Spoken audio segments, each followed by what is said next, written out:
Hello! Freedom Guy 55 here again, and the movie is Ides of March. I think that's it. Anyway, it stars Ryan Gosling, George Clooney, Philip Seymour Hoffman, Paul Giamatti, Evan Rachel Wood, and Marissa Tomei. It's got a really good cast in it, and it's about a political staffer who who's basically working for a would-be president, and there's kind of conflict that comes into play, and there's some sort of particular kind of he may have dirty this newbie president may have dirty laundry, would-be president may have dirty laundry, he may not be, stuff like that. Well, anyway, is this a really good kind of political thriller? Well, it's not really a political thriller. It's more of a political drama, amazingly enough. I mean, the trailer made it look like it was a political thriller, like you were suspenseful or something, but actually it isn't. It's actually a very dramatic type of movie. And did they play it well? Well, the actors played it extremely well. And the script is actually pretty good. But the directing by George Clooney, well, some of the scenes were good, but they were never really the political scenes. I mean, I was hoping that there was like some sort of political scenes behind the scenes, where we'd actually see it and it'd be interesting or something, but it wasn't really.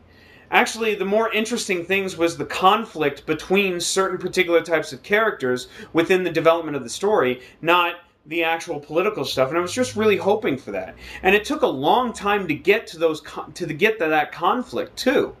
And then only like bits and pieces were actually really kind of good scenes between the characters, while others just seemed really boring. I was just like, wow, I was kind of getting antsy in my seat, and I just like,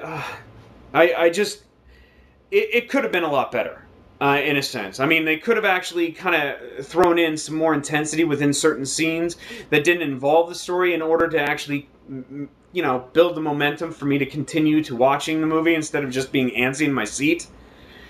But, yeah. There are some things that I really did enjoy about this film. I mean, seriously. The acting is good, the script is good, the directing was just too off. And there was also a premise at the end of the film, that I actually did like, which is that if a man loses everything, he will do anything. And I kind of liked that. I seem to think that that was actually an interesting type of moral question in there. But that was the only thing.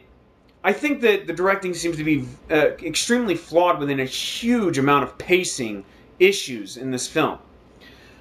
So what do I give it? Well, I can't give it a completely bad grade. I mean, it's not that bad of a movie, but I just really cannot recommend this film. I have to give it a thumbs down, and it's got to be around 2.5 stars. It just wasn't intriguing enough for me to want to actually sit through this movie, especially sitting through it again. It just seems very forgettable. And it's really sad because you got a lot of good star power in it, and they really did a good job within the acting. But it's just, pacing was so off. Well, anyway, that's it. And thumbs down. Don't see it. See Real Steel. It's a better movie. And that's it. And I thank you for your time, man. Have a nice day.